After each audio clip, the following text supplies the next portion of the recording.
வணக்கம். இது அரண்சை. நான் ஹசீஃப். இன்று நம்மோடு மூத்த பத்திரிகையாளர் தாமோதரன் பிரகாஷ் இணைந்திருக்கின்றார். அவரை வரவேற்போம். வணக்கம். வணக்கம் தோழர் ஹசீஃப் அவர்களே. வணக்கம். பொதுவாக துணை முதலமைச்சர் அப்படின்ற ஒரு பொறுப்பு எந்த சந்தர்ப்பத்துல எந்த மாதிரியான சூழல்ல வழங்கப்படும் அப்படின்னு பாத்தீங்கன்னா, ஒரு கூட்டணி அரசு அமையும் பட்சத்துல கூட்டணி இருக்கக்கூடிய இன்னொரு கட்சி அந்த கட்சியை திருப்திப்படுத்தக்கூடிய வகையில, அதனுடைய முக்கியத்துவத்தை உணர்த்தும் வகையில அந்த கட்சியை சேர்ந்த ஒருத்தருக்கு துணை முதலமைச்சர் பொறுப்பு கொடுப்பாங்க. இல்லைன்னா ஒரே கட்சியில பல முக்கியமான தலைவர்கள் இருப்பாங்க. அதுல ஒருத்தர் மூதலமைச்சரா இருப்பாரு, மற்றவர் அவர் கோச்சிருக்க கூடாது அப்படின்ற மாதிரி அவருடைய முக்கியத்துவத்தை உணர்த்தக்கூடிய வகையில் அவருக்கு ஒரு துணை முதலமைச்சர் பொறுப்பு அப்படின்றது கொடுப்பாங்க.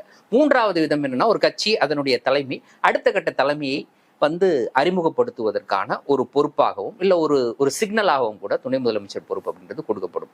இப்போ தமிழ்நாட்டை பொறுத்த வரைக்கும் உதயநிதி ஸ்டாலின் அவர்களுக்கு துணை முதலமைச்சர் பொறுப்பு அப்படின்றது வழங்கப்படுது அப்படின்னா, அந்த மூன்றாவது விதத்திலிருந்து நம்ம எடுத்துக்கலாம். அந்த அடிப்படையில் தான் அவருக்கு அது கொடுக்கப்படுது அப்படின்னு சொல்லிட்டு இப்போ இருக்கக்கூடிய கேள்வி, முதலமைச்சர் ஸ்டாலின் அவர்கள் இந்த ஒரு முடிவுக்கு இந்த சமயத்தில் சேர்வதற்கு அவருக்கு இருக்கக்கூடிய அந்த வேலை பளுவை உடனடியாக பகிர்ந்தளிக்க வேண்டிய தேவையில் இருக்கிறார். ஒண்ணு. இரண்டாவது இந்த சமயத்துல கட்சியினுடைய அடுத்த தலைமையை அறிவிக்க வேண்டிய ஒரு சூழல்ல அவர் இருக்கிறார். இந்த இரண்டுல எது காரணம்? அடுத்த தலைமையை அறிவிக்க வேண்டிய சூழல்ல தான் அவர் இருக்கார். ஏன்னா இது அடுத்து விஜய் அரசியலுக்கு வர்றார். விஜய் அரசியலுக்கு வரும்பொழுது ஒரு பெரிய ஷிஃப்ட் எதிர்பார்க்கப்படுது. விஜய்க்கு இருக்கக்கூடிய மாஸ் ஃபாலோவிங் ரொம்ப ஹை. அப்போ அதுக்கு சப்ஸ்டியூஷனா இது ஒரு வயதானவர்களுடைய ஒரு கட்சி அப்படின்றது இருக்கு. இப்போ கலைஞருக்கு துரைமுருகன் இருந்தாரு, கலைஞர் அமைச்சரவையில துரைமுருகன் இருந்தாரு அப்படின்னாலும் கலைஞரை விட வயசு கம்மியானவர். இவர் ஸ்டாலினை விட 15 வயசு அதிகமானவர் தான் துரைமுருகன். அதே மாதிரி நேரு 70 கிராஸ் பண்ணிட்டார். நேரு. பெரியசாமி அவரும் 70 கிராஸ் பண்ணிட்டார். அது மாதிரி ஏவா வேலு அவரும் எங்கேயோ போயிட்டார். அந்த மாதிரி இருக்கக்கூடிய ஆட்கள் இருக்கக்கூடிய ஒரு அமைச்சரவை, இவங்கெல்லாம் தான் 2ஆம் கட்ட தலைவர்கள். திமுகவுடைய 2ஆம் கட்ட தலைவர்கள், நிரந்தர 2ஆம் கட்ட தலைவர்கள். இவங்க மாறவே மாட்டாங்க. ரைட்டுங்களா? நேருவும் மாற மாட்டாரு, துரைமுருகனும் மாற மாட்டாரு. இவங்களுக்கெல்லாம் பதவி கன்ஃபார்மா இருக்கும். பொன்முடி அவர்களையும் வச்சுக்கலாம். அதில் இவங்களுக்கெல்லாம் பதவி கன்ஃபார்மாக இருக்கும். அதுலேயும் பேராசிரியர் வகித்த பொதுச் செயலாளர் பதவி தான் துரைமுருகனுக்கு. அதுக்கப்புறம் நீங்கள் பார்த்தீங்கன்னா நேரு கேட்குறாரு, நான் இந்த மாதிரி நிறைய மாநாடு நடத்தி 300 கோடி ரூபாய் எனக்கு கடன் ஆயிடுச்சு, எனக்கு நல்ல பதவி கொடுங்க அப்படின்றாரு. அப்போது செயலாளர்கள்லேயே துணை பொதுச் செயலாளர்லேயே முதன்மை செயலாளர் பதவி அவருக்கு கொடுக்குறாங்க. ஸோ பொதுச் செயலாளர் பதவி துரைமுருகனுக்கு, முதன்மை செயலாளர் பதவி நேருவுக்கு. இவங்க மேலே வரக்கூடிய புகார்களுக்கு எல்லையே கிடையாது. இவங்க 2 பேர் மேலேயும் பயங்கரமான புகார்கள். இவங்க யாராலையும் கட்டுப்படுத்தவும் முடியல. இவங்க இந்த மாதிரி தான் இருக்குது பார்ட்டி ஸ்ட்ரக்சர் ஆஃப் டிஎம்கே. இது ஸ்டாலின் மேனேஜ் பண்ணுறாரு. இதான் ரஜினி சொல்கிறார், எப்படி இவங்களெல்லாம் வச்சு மேனேஜ் பண்ணுறீங்க அப்படின்றது தான் அவர் சொன்ன ஒரு விஷயம். அவர் போகிற போக்கில் கலோக்கியலாக அவர் சொன்ன விஷயம். ஆனால் ஃபேக்டும் அதான். அப்படி இருக்கக்கூடிய சூழ்நிலையில் அரசியல்ன்றது இளைஞர் வயப்படுது அப்படின்றது தான் நம்ம சீமான் விஷயத்துலேயும் பார்க்குறோம். அதே மாதிரி இப்போ விஜய் வரக்கூடிய விஷயத்துலேயும் தமிழக அரசியலுடைய போக்கு என்பது இளைஞர்களுடைய போக்கு அப்படின்ற அளவுக்கு பார்க்கணும். நம்ம ஏத்துக்கிறோமோ ஏத்துக்கலையோ அண்ணாமலையும் அந்த லிஸ்ட்ல சேர்த்துக்கணும். No comments. ஸ்ருதி பேதத்தெல்லாம் சேர்த்துக்கலாம், அபத்தத்தை சேர்த்துக்க முடியாது. இது ஒரு விபத்து அண்ணாமலைன்றது, அதை நம்ம சேர்த்துக்க முடியாது. பாஜகவுக்கு இளைஞர் சக்திகள்லாம் எல்லாம் அதுக்கு மறுக்கலாம் இருக்காங்க. மிடில் கிளாஸ் இளைஞர்கள், பிராமண வகுப்பை சார்ந்த இளைஞர்கள் எத்தனையோ பேர் இருக்காங்க. அவங்களுடைய கொள்கைக்கு ஏற்ற மாதிரி இருக்காங்க. அதெல்லாம் நம்ம மறுக்கல. ஆக அரசியல் என்பது இளைஞர்களுடைய ஒரு காலகட்டம் அப்படின்னு வரும்பொழுது, உதாரணத்துக்கு இப்போ பாருங்க, திமுகவுக்கு 2 சட்டமன்ற தொகுதிகளுக்கு ஒரு மாவட்ட செயலாளர் கொண்டு வரணுன்ற ஒரு நிர்பந்தம் இருக்கு. அதை இன்னைக்கு வரைக்கும் திமுகல கொண்டு வர முடியல. என்ன காரணம்? சீனியர்களோட எதிர்ப்பு, பெரிய அளவுக்கான எதிர்ப்பு. இந்த சீனியர்கள் தங்களுடைய மகன்களையும் கொண்டு வந்துட்டாங்க கே நேரு அவங்க மகனை கொண்டு வந்துட்டார், ஐ பெரியசாமி அவர் மகனை கொண்டு வந்துட்டார், துரைமுருகன் அவங்க மகனை கொண்டு வந்துட்டார். ரைட்டா? வாரிசு அரசியல் நெப்போட்டிசம்ன்றது இவங்க அதுலேயும் இருக்காங்க, இதுலேயும் இருக்காங்க. அப்படின்னும் பொழுது திமுகவுக்கான அடுத்த தலைமை யார் அப்படின்றது வந்து ஐடென்டிஃபிகேஷன் பண்ணுன்ற ஒரு ப்ராசஸ் வரும்பொழுது தான் உதயநிதியை கொண்டு வராங்க. இப்போ ஸ்டாலின் வந்து துணை முதல்வராக வர்ற காலகட்டம், அந்த காலகட்டத்தில் பார்த்தீங்கன்னா ஸ்டாலினை ப்ரப்போஸ் பண்ணது அன்பழகன், பேராசிரியர் அன்பழகன். அப்போ கடுமையான எதிர்ப்பு ஸ்டாலினுக்கு எப்படி வந்தது? வைகோ. முத்து வந்து திரைப்படங்களில் வந்ததுக்கு கடுமையான எதிர்ப்பு தெரிவித்தது எம்ஜிஆர். அதுக்கப்புறம் ஸ்டாலினுக்கு வந்து முழுக்க வைகோ வந்து ஒரு மிகப்பெரிய கலகத்தையே அங்கே நிறுத்தினார், வாரிசு அரசியல்.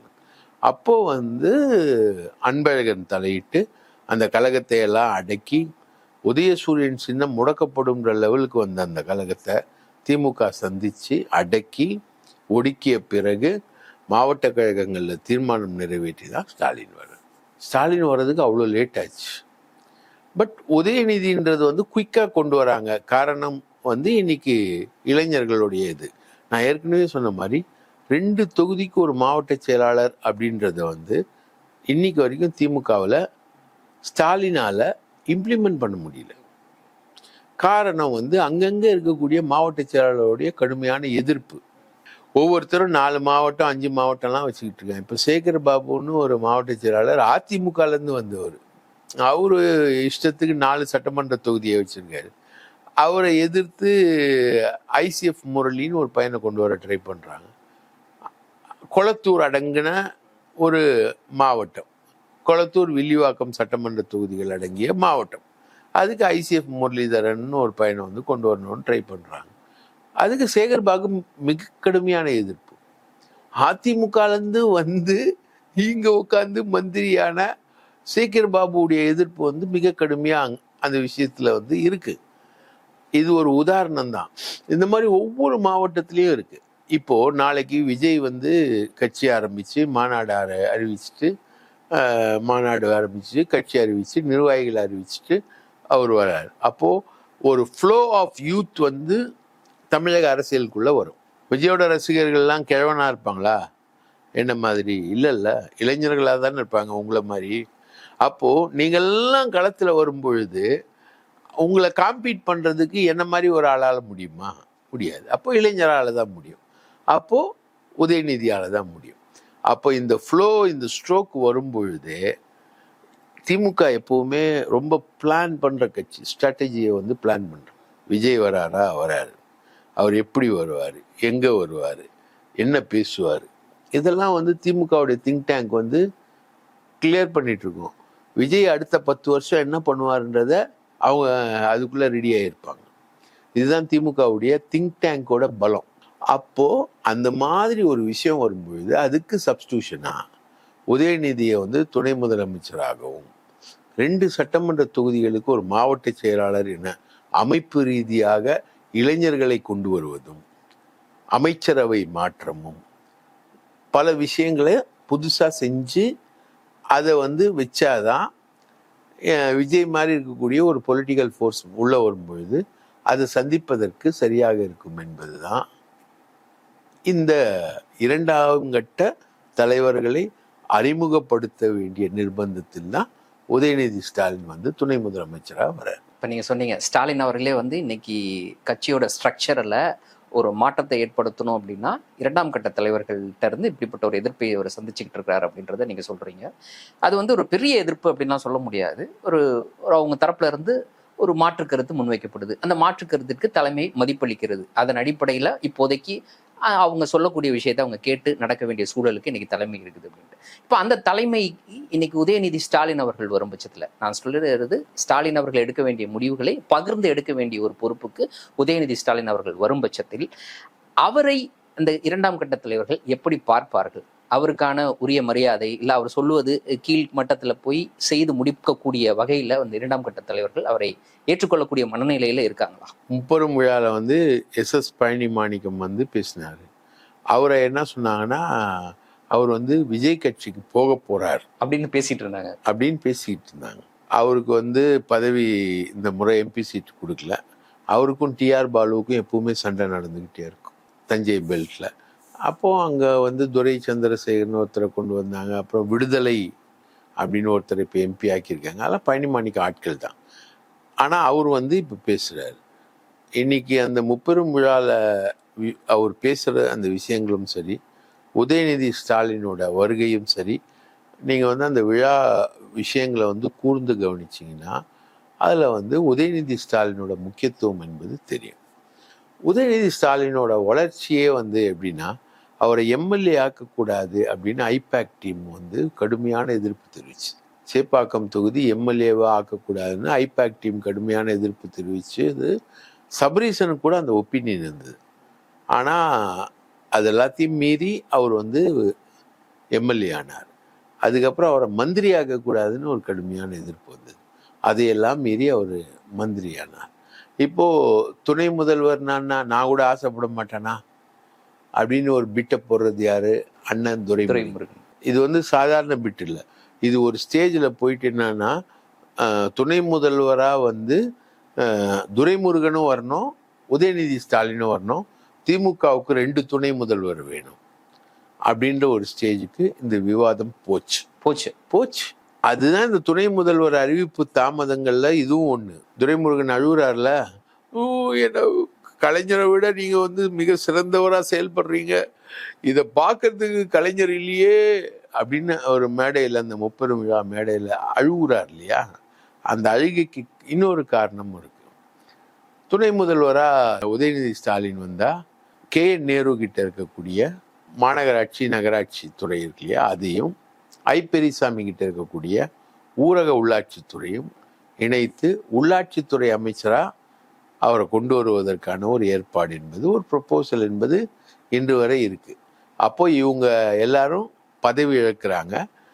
துரைமுருகன் கிட்ட இருக்கக்கூடிய மைன்ஸ், மணல் அள்ளி கொள்ளடிக்கிறதுல வருஷம் 23,000 கோடி கரிகாலன் அந்த டீம் அடிக்குது இல்லைங்களா, அந்த டீம் அடிக்கக்கூடிய கொள்ளை, அதில் இருக்கக்கூடிய துறை வந்து வேறொருத்தருக்கு கொடுக்க போகிறாங்க. இதுதான் ஷஃப்லிங், சீனியர்களுடைய இலாக்காக்களுடைய ஷஃப்லிங். ஸோ இதெல்லாம் மாறும். அதனால தான் ஸ்டாலின் சொன்னார், மாற்றம் என்ற ஒன்றே மாறாதது, விரைவில் அமைச்சரவை மாற்றம் நடக்கும் அப்படின்னு ஸ்டாலின் சொன்னது. மாற்றம் ஒன்றே மாறாததுன்றது துரைமுருகன், நேரு, பெரியசாமி, இந்த ட்ரையோ இருக்கு இல்லையா, 3 பேர் ட்ரையோ, இவங்க வந்து திமுகவில் இன்னொரு பவர் ஸ்ட்ரகிள் இருக்கு, கனிமொழி. அந்த பவர் ஸ்ட்ரகிளும் இருக்கு. கனிமொழி தான் அடுத்தது, ஸ்டாலினுக்கு அடுத்த வாரிசு வந்து கனிமொழி அப்படின்ற ஒரு பவர் ஸ்ட்ரகிள் இருக்கு. அந்த கனிமொழி டீமுக்கிட்டையும் இவங்க வந்து பயங்கர விசுவாசமா நடந்துப்பாங்க. இந்த மூவரும், துரைமுருகனும் நேருவும் பெரியசாமியும், அதில் ரொம்ப விசுவாசமாக வந்து நேரு நடந்துக்கிட்டாருன்றது தான் நேருவும் சவுக்கு சங்கரும் பேசின ஆடியோ டேப்பு. அதில் அவர் பேசின பேச்சுக்கள் எல்லாமே வந்து வெளியில் வந்தது. அது போலீஸ் வந்து அவரோட ஃபோனை ஆராயும் போது இந்த டேப்பு கிடைச்சி, அது வந்து முதல்வருக்கும் உதயநிதிக்கும் ஏன் துர்கா ஸ்டாலினுக்குமே போட்டு காமிச்சாங்க. இதெல்லாமே நடந்தது. இதெல்லாமே எதிர்ப்பு வரும், எதிர்ப்பெல்லாம் வராமலாம் இருக்காது, வரும். அந்த எதிர்ப்புகள் எல்லாம் வந்து முறியடிக்கக்கூடிய அளவில் உதயநிதியுடைய பெர்ஃபார்மன்ஸும் ஸ்டாலினோட பெர்ஃபார்மன்ஸும் இருக்கும் அப்படின்றது தான். உதயநிதி இப்படிப்பட்ட ஒரு பொறுப்புக்கு வரும் பட்சத்தில் அவர் சொல்வதை கேட்டு களத்தில் வந்து வேலை செய்யக்கூடிய வகையிலான ஒரு கட்டமைப்பை அவர் உருவாக்கி வச்சிருக்கிறாரு. அந்த கட்டமைப்பு இல்லாமல் அவரால் செயல்படுவதற்கான வாய்ப்பு இருக்கா? இல்லைன்னா மேலே போய் உட்கார்ந்துக்கிட்டு அந்த கட்டமைப்பை அவரால் கட்டமைக்க முடியுமா? அவர் வர்றதுக்கு முன்னாடியே ஒரு விஷயம் பண்ணிட்டார். இன்னைக்கு SP வேலுமணி மேல அறப்போர் இயக்கம் வந்து 6 வருஷத்துக்கு முன்னாடி கொடுத்த புகார், ஸ்மார்ட் சிட்டி ஊழல், சென்னை நகரில் ட்ரைனேஜ் கட்டுறதில்ல, மழைநீர் வடிகால் கட்டுறதில்ல, பிளாட்ஃபார்ம்ஸ் அமைக்கிறதுல, ரோடு அமைக்கிறதுல 290 கோடி ரூபாய் இவரும் வடவள்ளி சந்திரசேகர் என்கிற கோவை புறநகர் மாவட்ட அதிமுக செயலாளரும் சேர்ந்து புகழேந்தி நந்தகுமார் ஆகிய 2 சீஃப் இன்ஜினியர்ஸ் கார்பரேஷன் வச்சு அந்த ரெடிமிக்ஸ் கான்கிரீட் என்கிற அந்த கலவை கொண்டு வர்றதுக்கு மார்க்கெட் விலையை விட மிக அதிகமான விலைக்கு அதை வாங்கி கான்ட்ராக்டர்கள் எல்லாமே வந்து எந்த விதமான தகுதியும் இல்லாத கான்ட்ராக்டர்ஸ்க்கு 14 பேக்கேஜஸ் அவங்க கொடுத்து இந்த விஷயங்கள் எல்லாத்தையும் பண்ணாங்க அப்படின்ற புகார் வந்து 6 வருஷத்துக்கு முன்னாடி புகார். இப்போ உதயநிதி உள்ளாட்சித்துறை அமைச்சராக வரப்போறார் அப்படின்னு ஒன்று அந்த சிம்டம்ஸ் வரும்போதே லஞ்ச ஒழிப்புத்துறை வந்து திடீர்னு வேகம் பெற்று வேலுமணி மேலே கேஸ் போடுது. அதிமுகவின் முன்னாள் அமைச்சர்கள் மேலே வந்து சரியான நடவடிக்கை எடுக்கல திமுக அப்படின்ற புகார் வந்து ரொம்ப நாளாக இருக்குது. அஃப்கோர்ஸ் கொடநாடு வழக்கில் கூட அவங்க வந்து மிக சரியான நடவடிக்கை எடுக்கல. ரைட்டா? அதே மாதிரி மருத்துவ உபகரணங்கள் வாங்கினதில் கொரோனா டைமில் வந்து விஜயபாஸ்கர் அடித்தது வந்து ரொம்ப பெரிய விஷயம். அதில் வந்து பல ஐஏஎஸ் அதிகாரிகள் இருக்காங்க. இவங்க இந்த ஆட்சியில் இன்னும் பவர்ஃபுல்லாக தான் இருக்காங்க. ஸோ இந்த நடவடிக்கைகள்லாம் நடக்கலை அப்படின்னா உதயநிதி உள்ளாட்சித்துறை அமைச்சராக வருவார் அப்படின்ற ஸ்பெக்குலேஷன்ஸ் ரீடிங்ஸ் வந்து வந்துக்கிட்டு இருக்கு. நமக்கு கூட தெரியாது அவர் கரெக்டாக அந்த துறையை தான் எடுப்பாரா, இல்லை வெறுமனே விளையாட்டுத்துறை அமைச்சராக இருந்து துணை முதலமைச்சர் ஆவாரான்னு தெரியாது. ஆனால் உள்ளாட்சித்துறை அமைச்சராக அவர் வருவாருன்ற ஒரு ஸ்பெக்குலேஷன் வரும்போதே வேலுமணி மேலே நடவடிக்கை எடுக்கப்பட்டது. இல்லைங்களா? வேலுமணிக்கும் எடப்பாடிக்கும் ஆகாது எப்பவுமே, 2 பேருக்கும் சண்டை. ஆனால் 2 பேரும் பிஸ்னஸ் பார்ட்னர். உடனே எடப்பாடி பொங்குறார். அதிமுகவின் செயல் வீரர்கள், கழகத்தின் கொறடா, கோவை புறநகர் மாவட்ட செயலாளர், கழக அமைப்பு செயலாளர் அண்ணன் வேலுமணி மீது திமுக அரசு பொய் வழக்கு போட்டிருக்கிறது அப்படின்னு இன்னைக்கு ஒரு அறிக்கை. ஏன்னா 2 பேரும் பிஸ்னஸ் பார்ட்னர், பிரிக்க முடியாத ஒரு 2 பேரும். அதனால எடப்பாடி வர்றார், களத்தில் வர்றாரு. ஸோ உதயநிதியால் பெர்ஃபார்ம் பண்ண முடியுமா அப்படின்ற ஒரு கேள்விக்கு அவர் ஆரம்பிச்சிட்டாரு அப்படின்ற ஒரு பதிலை தான் நான் பதிலாக சொல்கிறேன். அதுக்கான இன்சிடெண்ட் வந்து இந்த இன்சிடெண்ட் இதுதான். உதயநிதி அவர்கள் இந்த பொறுப்புக்கு தேர்ந்தெடுக்கப்படுவதற்கு முன்னர் அவருடைய அந்த அரசியல் வாழ்க்கை, அந்த அரசியல்ல அவருடைய அனுபவம், இதையெல்லாம் வச்சு பார்க்கும்பொழுது ஸ்டாலின் அவர்களுக்கு இருந்த அனுபவம், அவர் வந்து கலைஞர் அவர்களுக்கு பிறகு ஸ்டாலின் அந்த பொறுப்புக்கு வருவதற்கு முன்னர் அவர் பெற்ற அனுபவம், இப்போ இவர் பெற்றிருக்கக்கூடிய அனுபவம், இதற்கு இடையில இருக்கக்கூடிய வித்தியாசத்தை பார்க்கும் பொழுது வெளியிலிருந்து பார்க்குறவங்களுக்கு இவ்வளவு குறுகிய கால அனுபவம் பெற்ற ஒரு நபரை இவ்வளவு பெரிய கட்சி, 75 ஆண்டு கால பாரம்பரியம் பெற்ற ஒரு கட்சி, இந்த கட்சியினுடைய தலைமை பொறுப்புக்கு கொண்டு போவதற்கான முதற்படியை நோக்கி நகர்த்துறாங்க அப்படின்னு வெளியிலிருந்து பார்க்கக்கூடியவர்களுக்கு கட்சி தரப்புல இருந்து என்ன பதில் அவங்க சொல்றாங்கன்னு நீங்க நினைக்கிறீங்க? என்னை பொறுத்த வரைக்கும் ஒரு பத்திரிகையாளராக நான் பார்க்கும்போது ஜெயலலிதா எம்ஜிஆர் உடல்நிலை சரியில்லாமல் இருந்த டைமில் அவருக்காக ஒரு கேம்பெயின் ஒன்று பண்ணாங்க. தமிழ்நாடு முழுக்க சுற்றி வந்தாங்க. அப்போது வந்து ஜெயலலிதா ஒரு சாதாரண பரதநாட்டிய நடிகை தான், பழைய நடிகை. அதுக்கப்புறம் பரதநாட்டியம் தான் நதியை தேடி வந்த கடல் அப்படின்னு ஒரு பரதநாட்டிய விஷயங்களை தான் அவங்க பண்ணிட்டு இருந்தாங்க. ஸோ அவங்களுடைய கேம்பெயின் வந்து பெரிதாக மதிக்கப்பட்டது. காரணம் எம்ஜிஆர் காலில் விழுந்தது, மதுரை மாநாட்டில் அந்த செங்கோல் கொடுத்தது, இதெல்லாம் வச்சு ஒரு ஸ்டார் கேம்பெயினர் வேணும். எம்ஜிஆர் ஒரு ஸ்டார் கேம்பெயினர், அதுக்கு அடுத்தது ஒரு ஸ்டார் கேம்பெயினர் வந்து ஜெயலலிதாவாக இருக்கணும் அப்படின்னா ஒரு எலெக்ஷன் தான் ஜெயலலிதா பண்ணது. அதுக்கப்புறம் 91 எலெக்ஷன். 91 எலெக்ஷனில் எம்ஜிஆர் இல்லை, கட்சி இவங்க கையில் வந்துருச்சு. 89 எலெக்ஷனில் ஒரு கணிசமான சீட்டு வந்து அவங்க ஜெயிச்சு வந்தாங்க சேவல் சின்னத்தில். 91 எலெக்ஷனில் இவங்க ஸ்ட்ரெயிட்டாக ஸ்வீப்பு, ராஜீவ்காந்தி படுகொலை, ஸ்வீப்பு பவருக்கு வராங்க. ஸோ ஜெயலலிதா முதலமைச்சர் ஆவதற்கு முன்பு அவங்க ஒரே ஒரு எலெக்ஷன் கேம்பெயின் தான் பண்ணியிருக்காங்க. எம்ஜிஆர் உடல்நிலை சரியில்லாதப்போ சமீபத்தில் நடந்த உள்ளாட்சி தேர்தல் ஆகட்டும், சட்டமன்ற தேர்தல் ஆகட்டும், ஆட்சிக்கு வந்த சட்டமன்ற தேர்தல் ஆகட்டும், அதற்கு பிறகு நடந்த பாராளுமன்ற தேர்தல் ஆகட்டும், எல்லாத்துலேயுமே அதுக்கு முன்னாடி நடந்த பார்லிமெண்ட் தேர்தலாக கூட இருக்கட்டும், கிட்டத்தட்ட ஒரு 4 எலெக்ஷனில் திமுகவுடைய ஸ்டார் கேம்பெயினர் யாருன்னு பார்த்தீங்கன்னா உதயநிதி ஸ்டாலின். ஓட்டுக்கள் உழுந்திருக்கு. இப்போ லேட்டஸ்ட் பார்லிமெண்ட் எலெக்ஷனில் பார்த்தீங்கன்னா 0/40. அவர் எய்ம்ஸ் செங்கலை தூக்கி காமிச்சது இந்திய அளவில் ஃபேமஸ் ஆச்சு. சனாதனத்தை எதிர்த்து அவர் பேசின பேச்சு, அது வந்து அவர் திராவிட இயக்க கொள்கைகளில் எந்த அளவுக்கு ஈடுபாடோட அவர் இருந்திருக்காரு, அதை எப்படி புரிஞ்சிருக்காரு அப்படின்றத வந்து அந்த விஷயங்கள் காட்டிச்சு. அதே மாதிரி நீங்க பாத்தீங்கன்னா அவருடைய பேச்சில் இருக்கக்கூடிய மெச்சூரிட்டி, பல விஷயங்கள். இப்போ விஜய் வந்து பெரியாருக்கு மரியாதை செலுத்துறார். விஜய்க்கு வாழ்த்துக்கள். பெரியாரை தொடாமல் யாரும் தமிழகத்தில் அரசியல் செய்ய முடியாது அப்படின்ற ஒரு கேப்ஷன். இது வந்து ஸ்டாலினோட கேப்ஷன் இல்லை, உதயநிதியோட கேப்ஷன். அந்த கேப்ஷன் கொடுக்குறாரு. அப்போ ஒரு பார்ட்டியை வந்து ஐடியாலஜிக்கலா லீட் பண்றதுக்கு, ஐடியாலஜிக்கலா அந்த விஷயங்களை ஹேண்டில் பண்றதுக்கு மற்றும் ஐடியாலஜிக்கலா போறதுக்கு அப்படின்னு ஒரு ஒரு ஸ்ட்ராட்டஜி வந்து உதயநிதி கிட்ட இருக்கு. அதே மாதிரி உதயநிதி கிட்ட ஒரு நல்ல டீம் இருக்கு. நிறைய ஜேர்னலிஸ்ட் இருக்காங்க, நமக்கு தெரிஞ்ச ஜேர்னலிஸ்டே நிறைய பேர் அவர் பின்னாடி இருக்காங்க. அவர் வந்து எல்லாரோடையும் பேசுறாரு, பழகுறாரு. அதாவது இருக்கிறாங்க அப்படின்னா அவர் வந்து கருத்துக்களை கேட்கக்கூடிய இடத்துல இருக்கிறார். பல்வேறு கருத்துக்களை கேட்கக்கூடிய இடம் இருக்கு, அதற்கான வாய்ப்பு அவர் கொடுக்குறாரு. சவுக்கு சங்கரோட டிஸ்கிரிப்ஷன்ல நீங்க பாத்தீங்கன்னா உதயநிதி வந்து ஒரு முட்டாளு, அந்த சுய அறிவே கிடையாது, எவன் சொன்னாலும் கேட்க மாட்டாரு, ஒரு 10 மணிக்கு மேல அவரை கான்டாக்ட் பண்ண முடியாது, நாட் ரீச்சபிள்ல போயிடுவாரு, அவர் வந்து ஒரு லவர் பாய். இதான நெகட்டிவான விமர்சனங்கள். நம்ம ஒரு பத்திரிகையாளராக இந்த விமர்சனங்கள் எல்லாத்தையும் பார்க்குறோம். பார்க்கும்போது நெகட்டிவாக தானே இருந்தது. ஆனால் அதை தாண்டி ஒரு பாசிட்டிவ்னஸ், இப்போ நான் சொல்கிற அந்த கேம்பெயின்ஸு, வெற்றி, அதில் எடுத்துக்கொண்ட முயற்சி, அதில் இருந்த ட்ராவலு, அப்படிலாம் பெரிய விஷயம். அதே மாதிரி இந்த கட்சிக்குள்ள நிறைய முரண்பாடுகளான விஷயம்.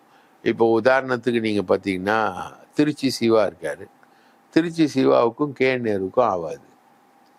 ஆனால் உதயநிதி 2 பேரையும் கரெக்டாக ஹேண்டில் பண்ணுவார்.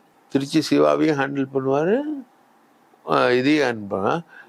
ஒரு தடவை நேரு எப்போவுமே உதயநிதினா தயங்குவார். ஏன்னா அவருக்கு இருக்கிற பாசம் கனிமொழி பாசம், அதனால உதயநிதினா தயங்குவார். அப்போது உதயநிதி நேருவை பார்த்து, நேரு எப்படி சொல்கிறாரா பார்க்கணும்ல அவரை, திருச்சியில் ஒரு விஷயத்துக்காக ஒரு மாநாடு தொடர்பாக நேராக போயிட்டு நேரு வீட்டுக்கு போய் நிற்கிறாரு. வாங்க தம்பி, முடிஞ்சு போச்சா. இந்த அப்ரோச் வந்து எனக்கு க்ளோஸாக பார்த்தவங்க சொன்னது வந்து கலைஞரோட அப்ரோச். எதையும் ஸ்ட்ரைட்டாக ஃபேஸ் பண்ணுறது, எதுக்கும் யோசிக்கிறது, எதிரிகளை கிட்ட வச்சுக்கிறது. அது மாதிரி நீங்கள் பார்த்தீங்கன்னா அவங்க குடும்பத்தை வந்து ஆன்மீக குடும்பம், அவங்க அம்மாவை கூட விமர்சிப்பாங்க, ஆன்மீகவாதி துர்கா ஸ்டாலின் அப்படின்றதுலாம் விமர்சிப்பாங்க. சேகர் பாபு வந்து முழுக்க முழுக்க அறநிலையத்துறை அமைச்சர் வந்து துர்காமா சொல்றதான் கேட்பாரு அப்படின்ற மாதிரிலாம் சொல்லிக்கிட்டு இருப்பாங்க. ஆனால் அதை தாண்டி பகுத்தறிவாதி, சனாதன எதிர்ப்பு மாநாட்டில் சனாதனத்தை ஒழிப்போம் அப்படின்னு அவர் தைரியமாக பேசுகிறார்ல, அந்த பேச்சில் நிற்கிறார்ல, வழக்கை சந்திச்சார்ல, அவருக்கு எதிராக சனாதனத்துக்கு எதிராக நிற்குது காங்கிரஸ் அப்படின்னு தானே பிஜேபி ஆல் இண்டியா லெவலில் பிரச்சாரம் பண்ணிச்சு. கமல்நாத்னு ஒரு காங்கிரஸ் தலைவர் வந்து இந்தியா கூட்டணியுடைய கூட்டத்தையே இந்த சனாதன பேச்சுக்கு அப்புறம் மத்திய பிரதேசத்தில் நடத்த மாட்டேன்னாரு. ஸோ அதை ஃபேஸ் பண்ணார்ல, அது வந்து பின்வாங்கலே, நான் பேசியது தவறு அப்படி இப்படின்னு இல்லை. ஸோ எந்த பவருக்கான விஷயங்களும் அவரை வந்து ஷட்டில் பண்ணல. நான் வெளியிலேருந்து பார்க்குறேன், நான் உதயநிதியோட நெருங்கி பழகினதில்லை, உதயநிதியோட பேசினதே கிடையாது, நான் இது வரைக்கும் பேசினது கிடையாது. ஆனால் நெருங்கி பழகிறவங்க, நம்ம பத்திரிகையாளராக இருக்கிறதுனால சோர்சஸ் அவங்க விஷயங்கள் எல்லாத்தையுமே பண்ணுறாங்க. இப்போது இந்த ரேஸ் நடத்துனது எந்த விதமான டிஸ்டர்பன்ஸும் இல்லாமல் ஒரு இன்டர்நேஷ்னல் ரேஸ், பயங்கரமான ஒரு இன்டர்நேஷ்னல் ரேஸ் வந்து ஃபார்முலா 4 அதை வந்து இங்கே நடத்தி காமிச்சு, அது எந்த பிரச்சனையும் இல்லாமல் அந்த இதெல்லாத்தையும் தூக்கி போட்டு, இத்தனைக்கும் ஸ்டாலின் வந்து வெளியில் இருக்கார், வெளிநாட்டில் இருக்கும்பொழுது அந்த விஷயங்கள் அதை ஹேண்டில் பண்ணுறாரு. ஸ்டாலின் வெளிநாட்டுக்கு போகும்போது இன்சார்ஜ் சீஃப் மினிஸ்டர் யாருன்னா உதயநிதி. கொடி அசைக்கிறதுலேருந்து அதுலேருந்து இதுலேருந்து அது வந்து கேபினெட்லேயே ரெசல்யூஷன் போட்டாங்க, சீஃப் மினிஸ்டர் இன்சார்ஜ் வந்து உதயநிதி அப்படின்னு கேபினெட் ரெசல்யூஷன். அஃப்கோர்ஸ் இந்த மகாவிஷ்ணு பேசினது, அதுக்கு எதிராக வந்து திராவிட இயக்கத்தினர் வந்து கொந்தளிச்சது, அதுக்காக ஸ்டாலின் வந்து அமெரிக்காலேருந்து ரியாக்ட் பண்ண வேண்டிய சுச்சுவேஷனுக்கு போச்சு ஆட்சி. ஸ்டாலின் அமெரிக்கா போனப்போ அதை தாண்டி வேற எதுவும் அன்டுவர்டே இல்லைங்க அந்த பீரியட்ல. அதை ஹேண்டில் பண்ணியிருக்காப்புல. எனக்கு தெரிஞ்சு என்னுடைய இன்ஃபர்மேஷன்ல காவல்துறை அதிகாரிகள் பலரை வந்து கரெக்டான ஆட்களை கரெக்டான இடத்துல வச்சு கரெக்டாக வேலை வாங்கக்கூடிய விஷயங்களை வந்து பண்றாரு. காவல்துறையில இன்னைக்கு வந்து 4-5 பெரியாரிஸ்டுகள் வந்து பெரிய பதவியில் இருக்காங்க. டிஜிபி வந்து பிராமணர், நார்த் இந்தியன் பிராமணர், அதுவும் குடுமி. காவல்துறையில குடுமையே வச்சிருக்க கூடாது, அவரு வந்து குடுமையை வச்சுக்கிட்டு இருக்காரு இன்னைக்கு வரைக்கும். அதாவது நார்த் இந்தியன்ஸ் குடுமி வைக்கிற ஸ்டைல் தெரியுங்களா? ஃபுல்லா ஃபிளாட்டா இருக்கும், நடுவில் ஒரே ஒரு முடி மட்டும் இப்படி நீண்டு இருக்கும். அந்த குடுமையை வச்சுக்கிட்டு இன்னைக்கும் சர்வீஸ்க்கு வர்றாரு அவரு. அது இல்லாமல் ஒரு நார்த் இந்தியன் லாபி இருக்கு. இதெல்லாம் வந்து இங்க வேலைக்கு ஆகலை. இதெல்லாம் வந்து ஹேண்டில் பண்றது யாருன்னா உதயநிதி. பர்ஃபெக்ட் ஹேண்ட்லிங், ரைட்டுங்களா? யாரை எதுக்கு எப்படி எங்க வச்சு ஹேண்டில் அப்போ இந்த அரசோட நடவடிக்கைகளை கூர்ந்து கவனிக்கிறோம் இல்லையா பத்திரிகையாளர், அதான வேலை. அப்போ உதயநிதியுடைய இன்ஃப்ளூயன்ஸ் வந்து நமக்கு நல்லா தெரியுது. ஸோ அவரால் முடியும். விஜய் மாதிரி சீமான் மாதிரி இருக்கக்கூடிய அந்த இன்ஃப்ளூயன்சஸ் அதுக்குள்ள வரும்பொழுது உதயநிதி வந்து பெர்ஃபெக்ட். விஜய் வந்து சினிமாவில் பெரிய ஹீரோ, பொலிட்டிக்கல்ல உதயநிதி ஹீரோ. உதயநிதி வந்து சினிமாவில் காமெடியன், கிட்டத்தட்ட காமெடியன் தான். விஜய் வந்து பாலிடிக்ஸ்னு வரும்போது எந்த ஸ்ட்ரக்சரும் இல்லை. பெரியார் திடலுக்கு போகும்போது கூட ஏதோ சாமி கோயிலுக்கு போற மாதிரி செருப்பு இல்லாம போயிட்டு ஒரு தட்டுல பூ எடுத்துட்டு போயிட்டு உள்ள ஒரு சமாதி இருக்கு, பெரியார் சமாதி இருக்கு, அங்க போய் அஞ்சலி செலுத்தலாம். அது இல்லாம முன்னாடி அப்படியே பயபக்தியோட. உதயநிதி அது கிடையாது. பெரியார் திடலுக்குள்ளேயே டாம்பிகமா நுழைஞ்சு தெம்பா போயிட்டு கருப்பு சட்டை போட்டு நிற்கக்கூடிய ஒரு ஆள். விஜய்க்கும் உதயநிதிக்கும் கம்பேர் பண்ணோம்னா பொலிட்டிக்கலா விஜய் வந்து சினிமாவில் இருக்க உதயநிதி வந்து சினிமாவில் வந்து காமெடியன் தான், கம்மி தான். ஆனால் அதை வந்து ஒரு தனக்கான ஒரு சின்ன இளைஞன் வந்து எப்படி கேரக்டரைசேஷன் பண்ணுறோம். சினிமா அறிமுகம், ரைட்டா? முக முத்து அவங்க குடும்பத்தில் வந்தாப்புல. அதுக்கப்புறம் அருள்நிதின்னு ஒரு பையன், முக தமிழரசு பையன் வரான். இப்போ உதயநிதி வர இந்த சினிமாக்கான இன்ட்ரோ ரெட் ஜெயின் மூலமாக உள்ள போறாரு. அந்த சினிமாக்கான விஷயங்களுக்குள்ள போனோம்னா சினிமாவில் ஒரு இம்ப்ரெஷனை கிரியேட் பண்ணிட்டார். இன்னைக்கு உதயநிதினா தெரியும், ஒரு கல் ஒரு கண்ணாடி ஆகட்டும், மன்னனம் ஆகட்டும், உதயநிதினா தெரியும், ரைட்டா? அவரு கம்மி தான், சக்சஸ்ஃபுல் படங்கள் கம்மி தான். ஆனால் அந்த இம்ப்ரெஷனை கிரியேட் பண்றார். ஒரு இளைஞனா நீங்க பாருங்க, அந்த இம்ப்ரெஷனை கிரியேட் பண்றார். பாலிடிக்ஸ்குள்ள வர்றார், எம்எல்ஏ ஆகிறார். நான் வந்து சிந்தாதிரிப்பேட்டை சேப்பாக்கம் தொகுதி தான். இன்னைக்கு எங்க ஏரியாவில் நடக்கிற மாதிரி டெவலப்மெண்ட் ஒர்க் எங்கேயுமே கிடையாது. அவ்வளோ டெவலப்மெண்ட் ஒர்க் பயங்கரமா. ஒரு மீன் அங்காடி, சிந்தாதிரிப்பேட்டைனா மீன் மார்க்கெட், ஒரு மீன் அங்காடி மெயின் ரோட்ல இருந்தது. ஆனா அதுல இருந்து ஒரு கிலோமீட்டர் நடந்து தான் ட்ராக்குக்கு போயிட்டு தான் பார்க் ஸ்டேஷனுக்கு போனோம்.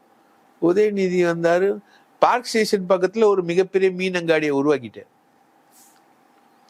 குடிசை மாற்று வாரியம் 2 வாரியம் செதுலாம் அடைஞ்சு கிடக்கும், ரெண்டுத்தையும் ரெடி பண்ணிட்டார். ஒர்க் வந்து பர்ஃபெக்ட். சேப்பாக்கம் தொகுதிக்குள்ள முன்னாடி வந்து ஏடிஎம்கே காரங்க பயங்கரமா கொள்ளையடிச்சுக்கிட்டு இருப்பாங்க ஏழை மக்கள் கிட்ட. திமுக காரங்களே இப்போ வந்து வாயை திறக்க முடியாது உள்ள, அவ்வளோ பின் drop silent. Straight Udhayanidhi. So ஒரு எம்எல்ஏ, விளையாட்டுத்துறை அமைச்சர், ஃபார்முலா 4 ரேஸ், அதுக்கப்புறம் இப்போ பேரா ஒலிம்பிக்கு போன மெடல் வின் பண்ண சில பேருக்கு 10 லட்சம் ரூபாய் கொடுத்துருக்காரு பிஃபோர் வின்னிங் மெடல். அவங்க மெடல் வின் பண்ண உடனே இவர் அறிக்கை கொடுக்குறாரு, நாங்கள் 10 லட்ச ரூபா கொடுத்தோம். So proactive minister. அப்புறம் ஸ்பெஷல் ப்ரோக்ராம் இம்ப்ளிமெண்டேஷன் மினிஸ்டர் தான் அவர் இது பண்ணியிருக்காங்க. அதில் பல விஷயங்களை அவர் பண்ணியிருக்காரு.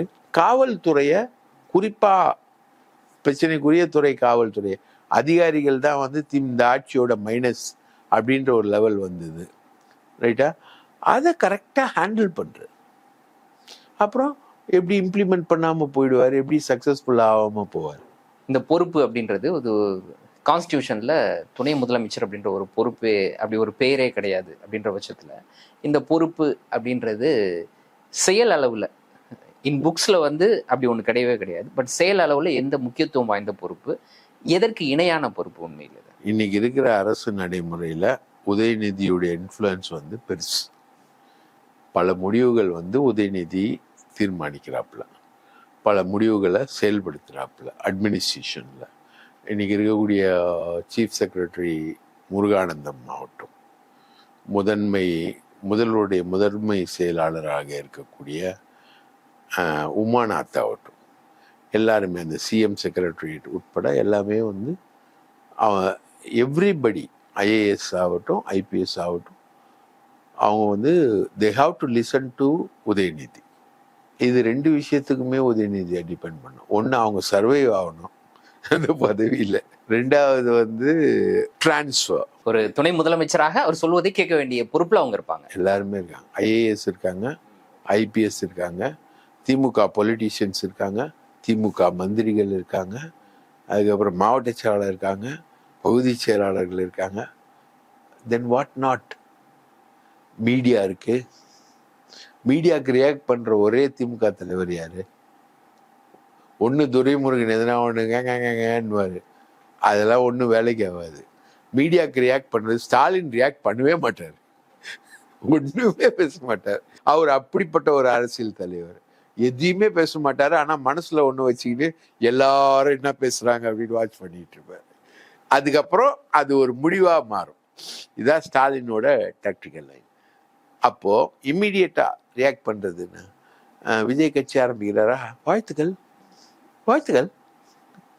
அந்த ஷார்ட் ஃபார்ம்ல சொல்லக்கூடிய உதய்க்கு ஒரு ஃபார்ம் இருக்கு, ஷார்ட் ஃபார்ம், வாழ்த்துக்கள். பெரியார் சமாதிக்கு போயிட்டாரா, நல்லது, வாழ்த்துக்கள். பெரியாரை தொடாம யாரும் தமிழ்நாட்டில் அரசியல் செய்ய முடியாது. கட். மீடியா ரியாக்ஷன், திமுகவுடைய ரியாக்ஷன் வச்சுக்கோங்க. அது இப்போ கனிமொழி ரியாக்ஷன் பண்ணாங்கன்னா அவங்க சொல்றதை கேட்கறது கமல்ஹாசன் சொல்ற மாதிரி ஒரு தனி பொழிப்புரை உட்காந்து எழுதிட்டு இருக்கணும். அது வந்து அப்படி சொல்கிறார்கள். அந்த அம்மாவுடைய மொழி தானே தமிழகத்தில் விதவைகள் அதிகம்னு. இன்னைக்கு மது ஒழிப்புகளை கனிமொழியுடைய மொழியை தானே எடுத்து வச்சு கிண்டல் பண்ணிக்கிட்டு இருக்காங்க. அந்த மாதிரி ஒன்றும் இல்லை. சனாதன ஒழிப்புனா சனாதன ஒழிப்பு, மாற்று பேக்கே கிடையாது. ரைட்டா? எனக்கு அந்த விஷயத்துல உதயநிதி எனக்கு ரொம்ப பிடிக்கும், சனாதன ஒழிப்பு. இப்போ பெரியாரோட லெகசி, அண்ணாவோட லெகசி, கலைஞரோட லெகசி, ஸ்டாலினோட லெகசி, திமுகவோட லெகசி, திமுக ஒரு முற்போக்கு இயக்கம்ன்ற அடிப்படையில் அதோட லெகசி, இந்த விஷயங்கள் எல்லாத்தையும் கேரி பண்ணிட்டு போறது வந்து நம்ம உரைகளா வச்சிருக்கிறது எது? பகுத்தறிவு. நீ பகுத்தறிவுவாதியா? பகுத்தறிவுக்கு நீ எப்படி இருக்க? பகுத்தறிவு இயக்கம் தானே திமுக. அப்போ அதுக்கு எப்படி இருக்க அப்படின்னும் போது, ஒரு இளைஞரா இந்த உதயநிதிக்கு வந்து ஒரு நல்ல நொட்டேஷன்ஸ் இருக்கு, நல்ல ஒரு விஷயங்கள் வந்து நம்மளால பண்ணப்படுது. இது கான்ஸ்டியூஷனுக்கு முக்கியத்துவம் இல்லாத ஒரு பதவி அப்படின்னாலாம் இல்லை. கான்ஸ்டியூஷனே இங்கே தான், அறிவாலயம் தான். அறிவாலயத்தில் கான்ஸ்டியூஷனை வந்து டிசைட் பண்ணி உதயநிதியை ப்ரமோட் பண்ணி வராங்க.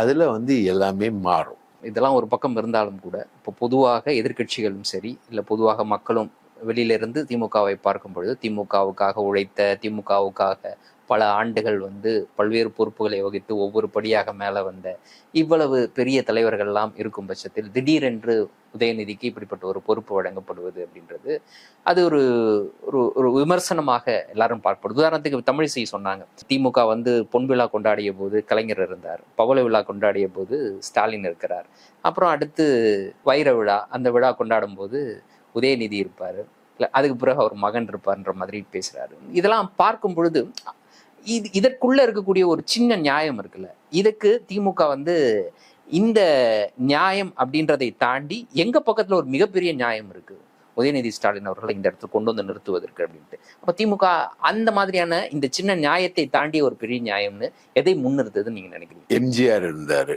ஜானகி வந்தாங்க, ஜெயலலிதா வந்தாங்க, இதுல என்ன நியாயம் இருந்தது?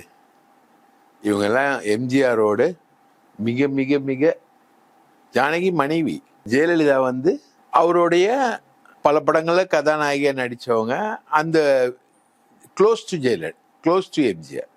இவங்க தானே அதிமுகவில் வந்தாங்க. சிபிஎம்ல பிரகாஷ் காரட் இருந்தார்.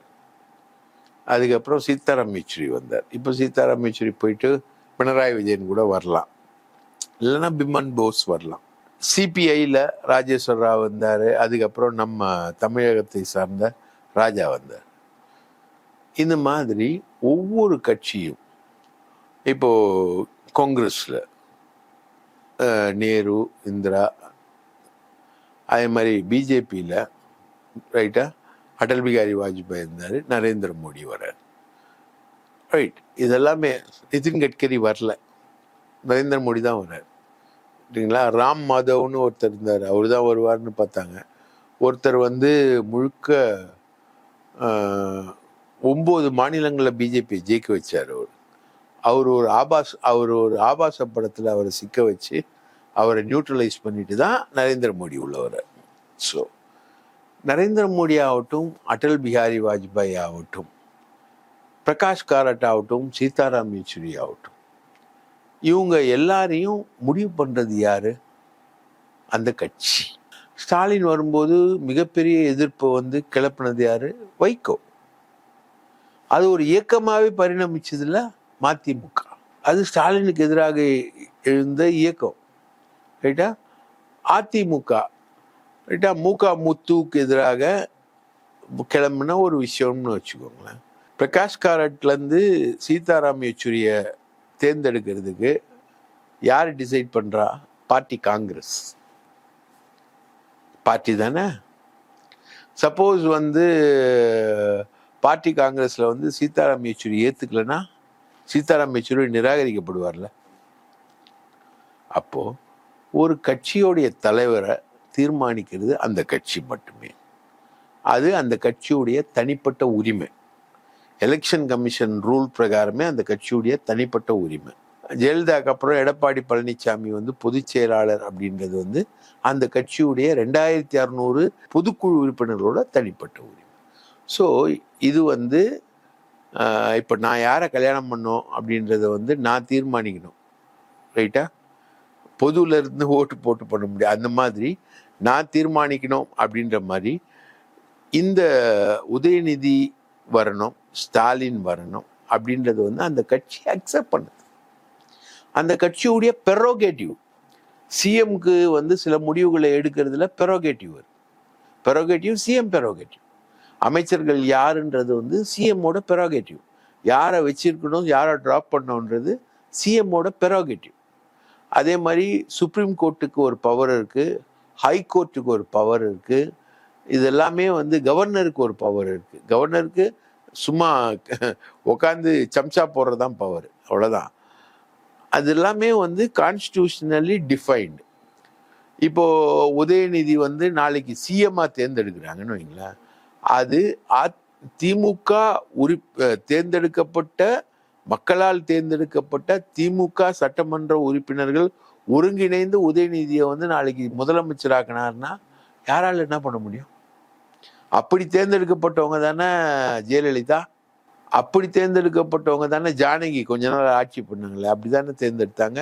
எம்ஜிஆர் அப்படித்தானே தேர்ந்தெடுத்தாங்க. அண்ணாதுரையும் அப்படித்தானே தேர்ந்தெடுத்தாங்க.